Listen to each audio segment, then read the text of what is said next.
Well, the phone was stolen. It was reported to the police. There's a transcript of the call in which Morgan McSweeney gives his name, his date of birth, the details of the phone, and the police confirm that it was reported. And the idea that somehow everybody could have seen that sometime in the future there would be a request for the phone is, to my mind, a little bit far-fetched. The problem is that the timings are unfortunate. That's why it does feel like a cover-up. Peter Mandelson was sacked on the 11th of September. Morgan McSweeney's phone was stolen on the 20th of October. There were 70,000 phone thefts in London last year. It is entirely feasible that his phone was stolen. It's quite a far-fetched conspiracy. I'm afraid I'm with the Prime Minister on this. To imagine that Morgan McSweeney deliberately had his phone fake stolen on October the 20th to avoid having to release some documents because of a humble address that was coming in February. I mean, the guy's clever, but I don't think he's quite that clever. It's not beyond the realms of possibility that this was not just an ordinary crime. But the Prime Minister said at the end of his statement there,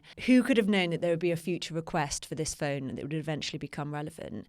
I just think that is quite naive in the context of government communications and various inquiries that ever happened. People do take quite careful care with how they communicate. And to be honest, if it's really sensitive, they're not even using WhatsApp, they're using Signal. Yeah, or just sign language or written on Post-its or whatever.